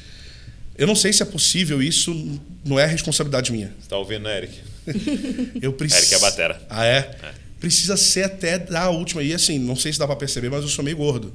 Não sei se você percebe. De lado dá pra ver melhor. Essa câmera pega. Essa câmera, às vezes... Porque câmera engorda, né? Cara, eu acho que eu vou infartar, mano. Mas eu preciso dar tudo pra ele. Tudo pra ele. Então, como louvar a Deus? Segundo a excelência da sua grandeza. E aí a gente vai pegar, por exemplo, louvor na Bíblia. E todas as palavrinhas que foram traduzidas como louvor, a gente lê lá, louvor estará para sempre nos meus lábios te exaltarão, e seu louvor, assim, é sempre traduzido como louvor. Então a primeira coisa que a gente tem que perguntar é, o que você pensa quando ouve a palavra louvor? Sei lá, louvor é cantar, bater palma e cantar, sei lá. Então, toda vez que você lê qualquer palavra, em qualquer versículo, a palavra louvor na Bíblia, você vai interpretar aquilo como cantar e bater palma, por exemplo. Só que existem 7 palavras diferentes, que todas elas foram traduzidas como louvor. E cada uma dessas palavras fala sobre uma expressão de louvor diferente uma da outra. E aí, a gente vai pegar, por exemplo, Shabá, que é um grito de louvor. Então, não, mas é porque eu sou mais tradicional, então. Mas aí que entra a questão. Não é como você, qual é o seu tipo de igreja, não é a sua emoção, não é se você estava no ônibus hoje e estava cansado e veio em pé e você chegou meio cansado, se você perdeu o emprego ou se sua filha nasceu. Não é isso que determina. O que determina é como ele quer ser louvado hoje. Qual dessas 7 formas, por exemplo, hoje, ele quer ser louvado por você? Será que não é com um grito de louvor? Aí a gente vai pegar, por exemplo, Terrilá. Cânticos espontâneos. É um tipo de louvor que ele deseja receber. Existe o louvor halal. Halal, no original, significa se fazer de bobo. Procura no... Meu Deus. Isso é incrível. Acho que esse é meu louvor, né? Mano, se fazer de bobo é entusiasmo, é explosão de entusiasmo. Uau. E agora, sabe o que mais me escandaliza? É que halal é quase 90% das vezes que está escrito louvor na Bíblia. É esse tipo que ele está pedindo. E seria mais ou menos o de Davi ali, que é Isso. esposa dele? Isso. É dançar feito um louco. Se fazer de bobo. Explosão de entusiasmo. Essa é a maioria das vezes que a Bíblia fala sobre louvor, é isso. Isso. Porque assim... Só consegue dar esse tipo de louvor quem está vendo. Quem está vendo quem Deus é. Exatamente. Porque, tipo assim, não é pela tua... Meu Deus. Se você estiver sentindo de fazer, é muito mais legal. Quando a gente sente, é muito mais legal. Mas quando você não estiver sentindo, você tem que fazer do mesmo jeito. É sem emoção nenhuma. Tributar ao Senhor. Tributar, pagar a Ele o que é devido. Halal, dance, pule, grite como um louco. Haja como um maluco na presença dele. Você vai pegar Salmo 150 e os últimos 6 versículos, todos eles são halal. Louvai-o segundo a imensidão da sua grandeza. Louvai... seus atos poderosos. Seus atos poderosos. Louvai... Aí você troca essa palavra louvai-o por explosão de entusiasmo. E aí, às vezes, a pessoa pensa, não, tem vários tipos de louvor, e esse é um dia que está mais avivado. Não, esse é o comum. Ou esse não é o meu, né? Esse não é o meu. É a minha expressão. Eu Exatamente. sou mais do... Existe o louvor barak, que é o louvor de reverência. Existe... E continua sendo uma expressão física. Reverência. O cara, não, acho que a minha é essa, porque é só fazer assim e já... Mas não é. Então, existem as formas certas de louvar a Deus da forma que Ele deseja. Isso independe das nossas emoções, de como a gente está no dia. Então, isso são ensinos, cara, que a igreja precisa receber. Tipo, e muitos deles fazem parte da prática da igreja, mas Sim. as pessoas não sabem Por não que isso ser é bíblico. intencional. Então, por exemplo, louvor terrilá, que é aquele espontâneo, o pessoal de sala de oração faz muito o louvor terrilá. E a gente no Brasil tem esse costume, por exemplo, do que adianta ser conhecido, ter uma saúde. Valadão, né? Os espontâneos da Ana Paula Valadão são conhecidos pra caramba. E como edificaram a igreja? Louvor terrilá, um cântico novo. Né? Então, é sistematizar algo que a gente já faz. Mas quando a gente sistematiza, a gente tem mais intencionalidade. Né? Então, e bater pode virar palma. Cultura. Exatamente. Porque a gente pode falar, Ana Paula faz, né? Esse exemplo que você deu. Ou meu amigo faz assim. Né? Só que não se tornou cultura. Né? Uma coisa que eu acho muito bacana em tudo isso que vocês falaram também é esse entendimento do evangelho, né? Como ele nos faz explodir em louvor, né? Parece que quanto maior essa compreensão, né, da dívida paga, né? Do prêmio, da grandeza, da graça, né? De pensar quem eu era, para onde eu estava indo. Sim. E ter sido resgatado de graça e colocado nessa família, nesse reino. Isso, eu estou lembrando disso porque uma vez o Bill Johnson contou que ele estava num evento, né? E a Bethel tem uma expressão bem extravagante de adoração, né? E aí ele estava nesse evento e tal, e ele é acostumado, na verdade, até gerou essa cultura na igreja. E uma mulher na fileira da frente, ele falou que estava na segunda fileira, a mulher na fileira da frente louvando, adorando, só que ele falou que ele olhava e falava, meu Deus, que exagero. Porque ela caía no chão, ela levantava, ela pulava, ela se jogava, ela gritava, ela tal. E ela tava assim, que ela tipo assim, não tinha... Sabe quando a pessoa não sabe como se expressar mais tal, e ele olhando assim, já meio constrangido tal. Então você imagina, alguém que é de um ambiente extravagante, assim, você imagina o que estava acontecendo ali. Animado o negócio, né? E aí ele tava meio constrangido assim com aquilo, pensando, meu Deus, pra quê, né, tal. Aí ele falou que no meio do louvor ali, a Heidi Baker chegou do lado dele, né, colocou a mão no ombro dele e falou assim, olha, Bill, que lindo, né? Alguém que foi liberto de 30 anos de prostituição. Uau. Ai. É alguém que viu uma parada, mano. Não, aí ele falou que ele ficou constrangidaço, assim, tipo assim, quem mais foi perdoado, mais ama, né? É como Maria, que derramou o perfume, a sua herança ali, talvez era tudo de dinheiro que ela tinha ali, ela derramou aos pés de Jesus. Um desperdício, né? Mas não, só ela Porque sabia. vocês estão falando de pagar um tributo, né? E aí a pergunta que fica é, quanto vale? Qual é o tamanho da sua dívida de gratidão? Né? Sua dívida de gratidão diante dele, né? Então, eu brinco que se você chega para mim e fala, você deve para mim, né, R$10, aí eu falo assim, Fábio, esquece que os R$10 lá, cara, tá tudo certo. Aí você, cara, aperto de mão aqui, né? Vale um aperto de mão, pô, obrigado. Então, agora se você chega e fala, cara, R$100 você me devia lá do negócio, esquece e tal. Já, né? Já pô, aqueles 1000 lá que você me devia, pô, Deus pediu para te abençoar. Já vai para outro nível. Agora, cara, quando Jesus conta aquela parábola do rei que perdoa, é bilhões. Sim. É bilhões. É tipo o PIB de um país, entendeu? Que está perdoando um cara. E quando você entende o tamanho da... Quando você entende, por exemplo, a graça, a verdadeira graça, é impossível, cara, você não louvar a Deus. Então, a gente sempre brinca, tipo... graça é mais do que favor imerecido. Favor imerecido é pouco ainda. Favor imerecido é você ter uma dívida de R$10.000 no banco e o seu gerente falar, então faz o seguinte, tua dívida está paga, não está perdoada. Favor merecido. Favor merecido. Só que é mais do que isso. O que Jesus fez foi tipo assim, então, você não só precisa pagar os 10.000, como aqui, ó, toma uma mansão que você queria e você toma também um carro zero. Tipo assim, graça é receber o melhor presente quando a gente deveria ter recebido a pior punição. Uau, entendi. Eu mereço tudo que é pior e ele não só zerou, não ficou no 0 a 0. Não é sair do negativo e ir pro zero. Não, é sair do negativo e ganhar tudo. Ser agora adotado. Ele habita em mim. Herdeiro. Uau! Não tem como isso não gerar... E aí entra aquela questão, Fábio, mas isso não dá muita margem para exagero? Dá. Vai dar. Mas eu acho que é melhor o pastor... Melhor consertar o exagero do que tentar resolver a apatia. Então, algo muito prático que a gente sempre fala de como gerar uma cultura numa igreja cara, os líderes precisam ser tomados por essa mensagem. Eu me incomodo um pouco, eu sei que às vezes Deus faz isso, porque Deus às vezes faz isso comigo também. Antes de ministrar num lugar, Deus dá um versículo novo, um exemplo muito legal, já está no meio do louvor, outra pessoa está fazendo, e eu vou ali anotar e tal. Eu não vejo problema nenhum nisso. Mas é uma postura comum, às vezes, que a gente vê, os próprios pastores são frios. A igreja está fria, aí você olha o pastor e está sentado, de perna cruzada, com a mão no queixo. Aguardando chegar o momento importante dele. Como que a igreja vai se envolver em louvor se o pastor, que é a pessoa que eles têm olhado como uma inspiração, não entra? Então não é só questão de agora os pastores vão ter que ficar ali forçando. Não, agora os pastores precisam entender. Tipo assim, cara, eu preciso entender essa questão do louvor, eu preciso entender o fascínio que existe nisso. E aí a igreja vai começar a responder isso, porque tem um exemplo perto, né?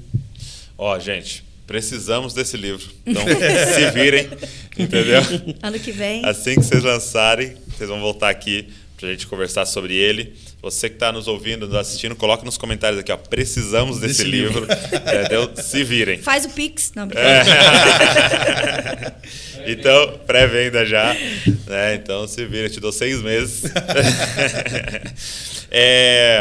Uma coisa que eu queria falar com vocês, assim, então, diante desse cenário, assim, e falando de forma um pouco mais específica, assim, qual que seria o papel do ministro de louvor, da banda, da galera do louvor, assim, qual que é o papel deles nisso tudo, assim? A gente... eu estava até conversando isso com o Dani, né? É engraçado, porque todos os ensinos que a gente trouxe sobre louvor para a igreja, a gente nunca trouxe, vou melhorar a frase, a gente nunca trouxe um ensino de louvor específico para a equipe de louvor da igreja. Tá. Tudo que a gente fez foi sempre para a igreja inteira. E aí a pessoa, o cara que é da equipe de louvor, ele vai entender como todo mundo precisa entender, que é isso tudo que a gente falou agora. E aí ele também depois vai entender como ele precisa servir. Aí a conversa com eles é sobre já o como. Não é sobre... como gerar um ambiente de alegria, que é a dúvida aí da galera. A galera, cara, cadê as músicas de alegria? Cadê as músicas de júbilo? E sempre fica tipo... música de júbilo é oba-oba. E é muitas vezes. Eu entendo por que as pessoas criticam, porque realmente muitas vezes é. Mas como fazer isso, as pessoas tendo um entendimento. Como criar, como que se gera esse tipo de ambiente. Então, com o ministro a gente conversa mais o como. Tá.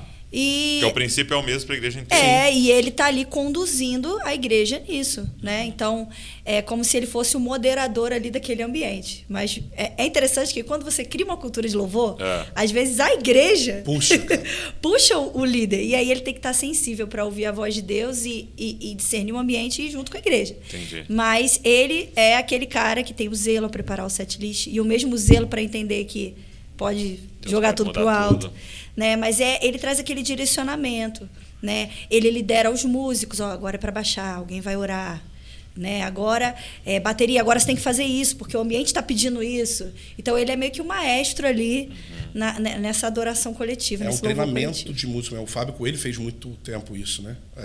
Michel. A gente fez muito isso em várias igrejas. Tipo, vamos treinar os músicos para entender ambiente. Eu acho que esse é o ponto principal do músico, tirando tudo do básico, tem que ter vida com Deus. Sim. Tem que sair. Foi. Porque a maioria das pessoas que fala esse básico, né? Sim. Então a gente já pega já o... É fundamento, né? Eu tô indo, vamos dizer que vamos continuando o Partindo do pressuposto. Tem que ser nascido de novo, não? Talvez. Então, assim, precisa disso tudo. Tirando isso de vida de devoção e lá. Aí começa... Habilidades musicais. Exatamente. Aí começam os aspectos práticos. Então, por exemplo, como que a gente toca uma música de alegria hoje na comunidade? A gente tem um microfone sempre aberto para a igreja poder orar, ficar aberto na reunião geral. Então, quando a gente quer começar, a gente está sentindo que Deus quer derramar algo de alegria hoje. Cara, pensa, tá todo mundo assim, chegando na reunião, e aí? De repente, assim, meu Deus. Então, como que a gente constrói? Exatamente, tipo assim... Mudança brusca de ambiente. Né? Exatamente. Então, como constrói isso? Pô, deixa eu conversar com a menina que vai fazer a intercessão no começo e já dizer qual a música eu vou tocar, pra gente já ir gerando isso em oração. Vamos pedir para fazer trios, para começar a pedir para que Deus renove nossa alegria. E vamos começando a gerar um ambiente. A bateria vai fazer isso, a guitarra vai fazer isso. A bateria não pode não entrar nessa hora. E aí é uma coisa que, talvez para quem não é músico, pode achar que isso é muita... Manipulação. Mas, cara, isso aí... É o serviço do músico. Um mau baterista acaba com um momento de música. Um mau guitarrista termina com um momento de música. Porque às vezes a gente está numa intercessão, num momento de intercessão pela nação. E o baterista está tocando jazz. Tipo... Existe um som que vai abraçar aquilo que está sendo falado. Se eu estou falando sobre temor do Senhor, é complicado o tecladista ir lá no agudinho e ficar... É complicado a gente falar de temor do Senhor. Então, assim, parece coisas muito técnicas, só que isso tudo juntando,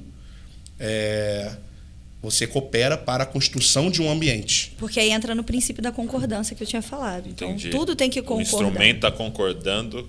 Exatamente. Tá tudo concorda, tudo converge para uma coisa interessante que vocês estão falando, o que eu estou imaginando, vocês falando, eu estou imaginando, né? A própria comunidade de vocês e tudo. Porque se você tem isso que você falou do louvor, que 90%, né, essa coisa mais extravagante, né? Esse louvor, esse explodir em júbilo. É o que você falou, é porque você viu, né? Se você está adorando nesse nível, é porque você viu. E eu fico imaginando as visitas entrando nesse ambiente, né? Sim. Entendeu? E que não está vendo. Mas está vendo quem está vendo, né? Sim. Exatamente. Eles têm alguma coisa que eu preciso. Cara, o que eles estão vendo? E a letra da música já coopera para que o visitante comece a falar, eles estão fazendo isso por causa disso aí que está escrito ali. Porque ele é isso aí. Exatamente. E aí faz você cantar esse tipo de música mesmo que você não sinta. Aquele lance, sentia muito bom. E vai acontecer muitas vezes. Vai, mas a gente não se move pelo que sente, a gente se move pelo que a gente crê. Exato. É a mesma coisa devocional. Sentir Deus, arrepio no quarto, é maravilhoso. Quem dera se fosse todo dia. Mas normalmente, pelo menos comigo, não é. Então parece que a oração bateu no teto e voltou. Então a gente está lá pelo quê? Pela fé de que ele está ali. Então quando a gente pega isso e vai para um ambiente coletivo, tipo, eu preciso louvar ele halal, eu preciso louvar ele como um louco. Mas eu tô cansado, eu acabei de perder meu emprego, perdi meu parente agora, mas ele continua sendo digno mesmo assim. Eu lembro quando minha avó faleceu, alguns anos atrás, minha mãe me ligou e falou: Fábio, vovó acabou de falecer. E nisso o pastor estava passando a palavra, estava terminando de fazer a introdução da reunião para me chamar para subir. E eu sei que se eu conversasse com ele na hora, ele me liberaria, óbvio. E eu também sei que eu não estaria em pecado contra Deus se eu fizesse isso. Sim. Não é esse o ponto. Mas na hora Deus falou comigo: então, é hora de você halal, não pelo que você está sentindo, mas porque você sabe que eu sou digno de halal. Então, tipo assim, imagina, minha avó morreu, eu morei com minha avó a vida inteira.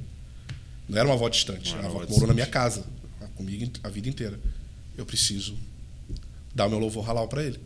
Eu estava feliz por dentro? Não. Minha cabeça estava tipo, uau, que Deus... Não, eu estava pensando, cara, que minha avó chega lá, minha mãe vai estar mal, e meu pai não vai estar bem, eu vou ter que acolher eles. Quando eu sair daqui, minha cabeça estava assim, quando eu sair daqui, vou pegar o carro, acho que não sei se eu deixo os músicos em casa e depois eu vou para lá, mas ao mesmo tempo, tipo, halal. Eu preciso dançar para ele, eu preciso ser intenso para ele. Tem muito a ver com o que Davi falava, né? Porque estás abatido, ó minha alma, né? Então ele dava uma ordem para sua alma. Exatamente. E essa questão da alma é incrível, porque eu já vi muitos pastores falar: isso aí é alma. Isso aí tá louvando na alma. Sim. Sim, porque a alma é para louvar. Assim, tirando a discussão teológica de se é espiritual e corpo, assim, enfim, vamos supor que seja o espiritual e o corpo lá, não tem como você tirar a sua alma para louvar. Não, então agora eu vou louvar. Então vai ser só espírito e corpo, porque minha alma me manipula. Tipo, é para adorar com a alma mesmo. Então, tipo, exagere para ele. Tipo, e, óbvio, isso... obviamente vai te dar frutos, se isso é genuíno, se você está entendendo. Existe um fruto dos lábios que louvam a Deus. Então precisa louvar com a alma mesmo, com o espírito, com o corpo, com tudo que você é, né? Então não é pelo que você está sentindo, não é pela sua emoção, mas é porque nós entendemos quem ele é. Por isso que eu acho que o maior divisor de águas, antes de a gente se aprofundar em louvor, foi se aprofundar em atributos de Deus. Sim. Toda vez. Porque nós fazemos sala de oração. Nós fazemos sala de oração porque ele é digno. Ponto. E se ele nunca responder uma oração que a gente fez na sala? É impossível. Mas se ele nunca responder, a gente vai estar aqui. Porque ele é digno. E os turnos chatos? Pois é, a gente tem que ir em vários. Mas ele continua sendo digno até nos turnos chatos. Nem o turno que eu acabei de brigar com o Daniele, quando saí de casa, e vamos nós dois liderar um turno só voz e violão. E aí está brigado. A gente vai deixar de fazer o turno? Não. Porque ele é digno. Então a gente precisa estar lá, tributando a ele, porque ele é digno. E essa é a questão da sala de oração, por exemplo, é onde a gente aprende muito essa questão do louvor. Assim, estamos aqui por uma constância. A gente está aqui, faz sala de oração há 11 anos. E a gente não tem a pretensão hoje de, tipo assim, queremos ser 24 horas, queremos só ser uma comunidade orante. Queremos ser uma comunidade que ora, a gente quer ser uma comunidade onde tudo parte desse lugar da oração. Os estudos que a gente quer dar para a igreja foram gerados num turno chato. Deus colocou isso no nosso coração num turno que o ar-condicionado estava ruim, estava pingando de suor e o teclado que a gente tinha era um Cássio. Douglas, sabe como é que a gente começou na sala de oração lá? A gente não tinha um espaço, a gente não tinha um lugar. Então tinha um irmão da igreja, Luciano, que é um presbítero, junto com a gente. A gente alugava o lugar, era R$250 por vez que a gente alugava, a gente não tinha dinheiro para pagar os R$250. Era um ratatá louco para começar, 11 anos atrás. E aí o que a gente tinha que fazer? Não tem um som, a gente não tem dinheiro para comprar som, um microfone. Esqueceu de dar o detalhe de qual lugar que era. Dentro de um bar. Era dentro do bar do blues, que era tipo uma casa de show underground de rock muito pesado. E quando a gente chegava, o chão era cheio de cigarro, de maconha, o banheiro era isso que a gente tinha, né? Dinheiro para poder pagar. A gente não tinha som, a gente não tinha como comprar microfone, a gente não tinha como fazer nada. Então o que a gente fazia? O som daquilo que a gente fazia era o som da casa do Luciano. Som da rádiozinha, aquelas duas caixinhas do lado. Era aquilo. Então toda quinta-feira a gente ia lá, pegava isso tudo, ele mora no segundo andar, desce tudo pro carro, coloca aquelas caixinhas, coloca o teclado mais safado do mundo que tinha, um violão mais sem vergonha, não tinha microfone. Tinha um, aí a gente ficava revezando. Ficava revezando, cada um cantava no tifonal e ia passando. Então, isso forjou a comunidade como um entendimento de, cara, a gente está aqui porque ele é digno. Não tem glamour nisso aqui. Eu e Daniela, a gente voltava de uma ministração na quarta-feira para 3.000 pessoas, e aquele glamour, e todo mundo, uau, vocês são de Deus, que louvor incrível, que palavra. E na quinta-feira não tinha nada. Tinha mosquito, cheiro de xixi do bar, com maconha, com maconha jogada no chão, tá, gente? Com maconha jogada no chão, cheio de uísque, vodka, tudo pendurado em volta. E a gente lá, pingando, suando. Cara, a gente levou gente do IHOP lá. A gente levou gente do IHOP na época lá e tudo mais. Pra você ter noção, o nosso carrom, bateria, jamais. Carrom, a gente não tinha dinheiro pra comprar um carrom. O nosso carrom, durante anos, foi um balde de maionese. Daqueles grandão que vende pra... Isso aí, era isso aqui, ó. Aquele é o nosso carrom. Hoje a gente ri. Na época a gente também ria. Porque, tipo assim, cara, vambora, mano. Vambora. Não tinha ar, não tinha ventilador, mano. Quando ligava o ventilador, era mais alto do que o som. Que aquelas duas caixinhas podiam gerar. Mas a igreja estava lá. Então, assim, cara, como é que gerou uma sala de oração? Há 11 anos atrás, entendendo que, tipo, é constância. Não é só sobre quantos turnos você faz, mas por quanto tempo você faz esses turnos. Eu prefiro estar há 10 anos fazendo 2 dias de turno, 1 dia de turno, do que fazer 24 horas por dia durante 5 anos e parar. Então, cara, vamos continuar. Vamos fazer isso. E com base que louvor, quem ele é. Volta e meia a gente tinha que reforçar, não, tipo, continuem trabalhando, façam isso, não. Olhem para ele. Olhem para quem está fazendo. Quanto ele é digno. Quanto ele é digno. Cara, isso aqui não é nada, mano. Isso aqui não é nada. E não tinha ninguém integral na época. Era todo mundo, tipo, mãe de 2 filhos que ia para lá liderar a intercessão. Era o jovem que fazia faculdade e naquele dia, às vezes, ele não pegava aula porque ele queria estar lá. A gente nunca pediu isso. Mas não, eu quero estar aí. Eu preciso estar aí. E aí isso, de tudo que é feito na igreja ser gerado para um ambiente de oração, facilita em muita coisa o senso de propósito comum. Por quê? Um pastor de uma igreja, assim, numa reunião de presbitério, a gente pode ter uma ideia sobre o assunto que a gente quer tratar nos próximos tempos. Vamos falar sobre tal coisa. Isso é muito bom, não tem nada de errado nisso. Mas a gente decidiu isso nessa mesa, e não tem nada de errado nisso, e agora a gente vai comunicar e vai passar isso para a igreja. Beleza. Agora, quando isso foi gerado num ambiente coletivo, em que o jovem de 16 anos viu Deus comunicando na hora uma mensagem, e agora a liderança vai trabalhar em cima de uma mensagem que a própria liderança ouviu junto com o jovem de 16 anos e com a senhora de 70. Uau. O senso de propósito, tipo, é isso que Deus está falando. Isso não é a ideia do pastor. O Fábio não está falando sobre louvor porque ele é da área do louvor. O Fábio não está falando sobre santidade porque Deus falou isso com ele e agora ele quer comunicar para a gente. Nós estamos ouvindo juntos para onde que nós precisamos ir. Incrível. Então, dá um senso de pertencimento, de propósito. Cara, a gente está ouvindo isso Fala junto. o exemplo da música, que a galera ficou felizona. Esses dias a gente estava gravando umas músicas novas e tudo mais, e aí a gente compôs a música, só que faltava uma ponte no final, né? Assim, aí a gente criou 2 pontes, mudava uma frase. Eu ia, essa frase ou essa? Aí eu achava uma melhor, achava outra melhor, e as 2 faziam sentido, enfim. Cara, essa música foi gerada no ambiente da sala, mano. A galera tava lá. As músicas são geradas nesse ambiente. As pessoas, Minha Obsessão, uma música nossa, foi gerada nesse ambiente.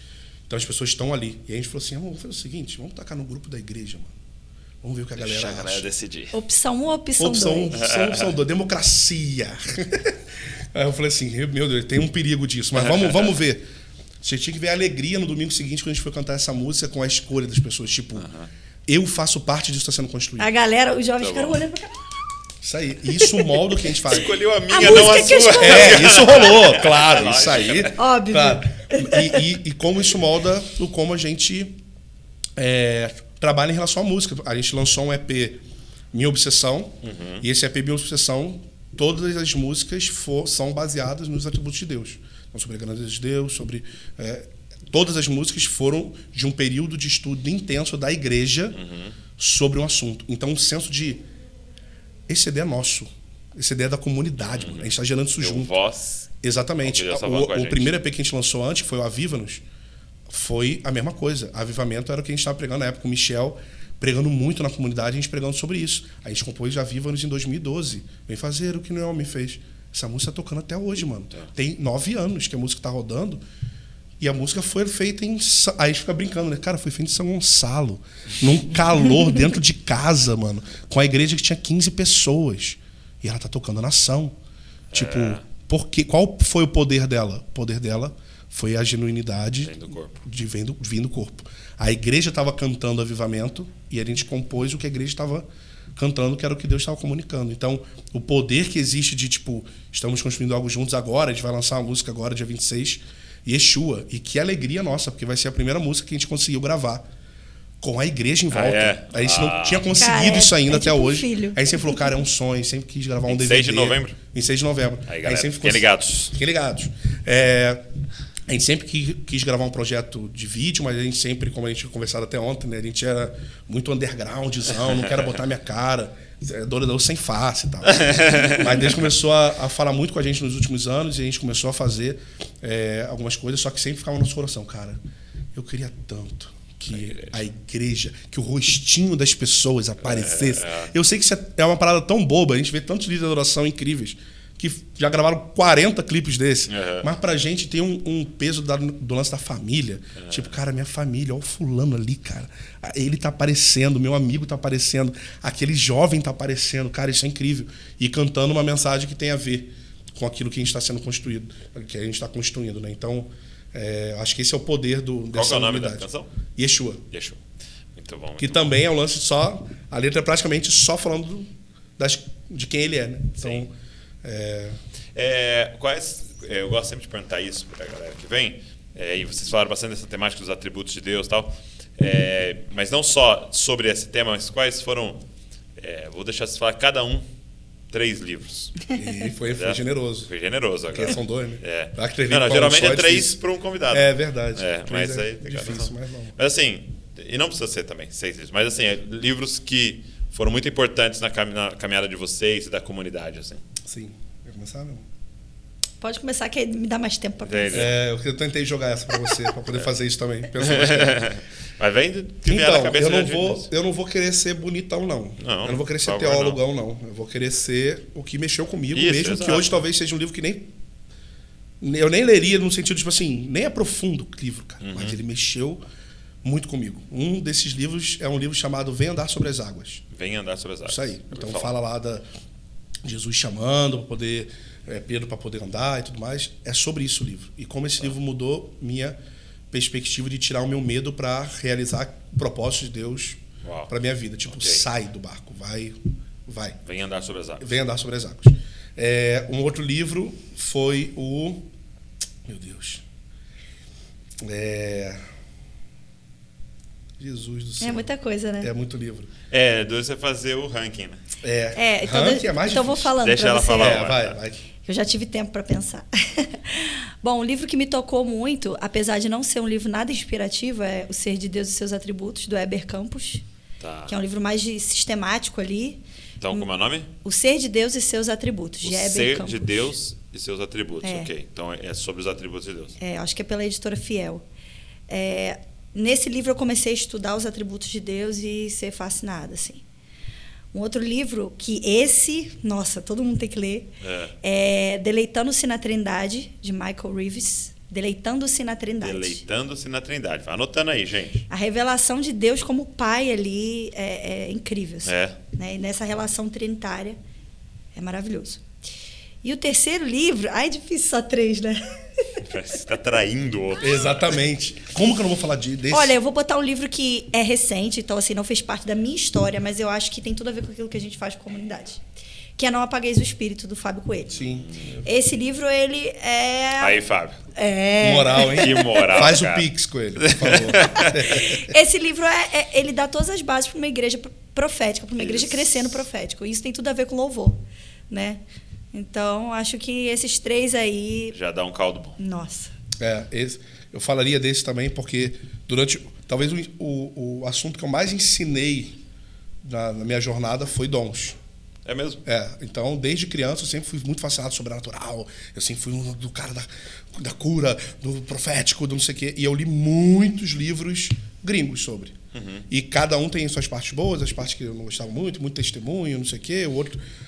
E o Coelho conseguiu compilar tudo numa... Tipo assim, cara, eu posso hoje indicar esse livro. Não tem, pega isso desse livro, mas só não ouve isso. E pega... Assim, o Coelho fez um livro realmente nesse sentido, até para a comunidade, para aquilo que a gente desenvolve. É um livro muito bom. E o outro livro, eu esqueci o nome. O livro do... Eu sou ruim de nome, eu tenho problema sério. Qual? Como é que é o nome daquele livro, meu Deus? Que a gente estudou com a liderança da igreja. Jesus amado. Cri. Um livro muito legal que a gente estudou aqui com toda a galera de atributos de Deus foi o Conhecimento do Santo. Conhecimento do Santo. Tozer, né? Ele é mais inspirativo. Ele é mais inspirativo que o do Weber. O do Weber já é bem mais sistemático. Acadêmico. Legal. Mas o Conhecimento do Santo bom. Aí também. Fica a dica para você que quer estudar atributos de Deus. Sobre louvor tem o do Bob Sorg, que é o coração do louvor e da adoração. Bob Sorg. Esse é o meu outro. Eu estou tentando lembrar desse. Bob Sorg, ele é um cara que era ministro de louvor, mas ele perdeu a voz. Ele era ministro de louvor? Ele era ministro de louvor, mano. Perdeu a voz. E esse livro eu li há muitos anos atrás em espanhol ainda. Então, como é o nome? O Coração do Louvor e da Adoração. Bob Sorg. Ele tem vários livros nesse tema, agora mas acho que esse é o mais completo. Lançaram agora de novo e botaram alguns capítulos, até de uma galera do hop e tudo mais. Esse livro também é muito bom. Sobre o louvor, eu acho que foi o melhor que eu li. Legal. Eu esquecendo o outro, era mais de eclesiologia, mas eu esqueci. Não tem problema. Se eu lembrar, eu ponho na descrição pra galera. Tá bom. Gente, obrigado. Obrigado por esse tempo incrível. E de verdade, aguardando o livro de vocês, quero aqui publicamente incentivá-los a deixar esse registro para a nossa geração. Às vezes a gente pensa assim, poxa, mas uma pregação, também é um conteúdo tal, mas o livro ele é um registro, que vai ficar para a galera e poder sistematizar e poder passar para frente aquilo. Então, façam isso, vai fundo aí, que vai ser incrível. Deus continue abençoando a comunidade de vocês, toda a família lá, e dando muita clareza de propósito, de direção aí do que Deus tem para vocês. Obrigado, viu? Vocês abençoaram muita gente. Obrigado pelo convite. É uma honra poder estar aqui de verdade. Eu sei que todo mundo fala isso, mano, mas o nível de admiração que a gente tem pelo trabalho que vocês fazem é incrível, assim. A gente ouve muita coisa na estrada, né? E eu sempre falo isso com a galera lá. Falo assim, cara, tem dois caras que é incrível como eles são bem falados em qualquer lugar que eu vá. Azaf Borba e Douglas Gonçalves são muito bem falados, mano. Azaf Borba, exato. Cara, e isso Azaf no podcast, hein? Luciano Subirá, tipo assim, integridade, e eu acho isso incrível. As coisas que eu mais valorizo nas pessoas é a integridade, é ser uma pessoa correta, uma pessoa... E eu vejo muito isso em vocês, e o trabalho que vocês fazem é, incrível, cara. Obrigado por estar aqui, poder contribuir um pouquinho. A gente sai daqui muito encorajado, muito feliz e... Vamos aí. Vamos para cima. Vamos ver os próximos capítulos. Isso aí. Deus abençoe. Valeu, mano. Você que está com a gente até aqui, que ouviu, que assistiu, obrigado. E eu queria te pedir, cara, pega esse link, compartilha com todo mundo. Cara. Isso aqui que a gente ouviu hoje pode inspirar muitas pessoas a viver uma nova realidade. Também se inscreve aqui no canal se você não é inscrito. Deixa um comentário, aquilo que Jesus ministrou no seu coração aí. E curte esse vídeo, que você vai estar falando para o YouTube que isso aqui é relevante para mostrar para mais pessoas. Se você está só nos ouvindo também, deixa aí, segue a gente nas plataformas de podcast, que você vai receber tudo que a gente tem produzido. Deus abençoe você e não se esqueça, você é uma cópia de Jesus. Valeu!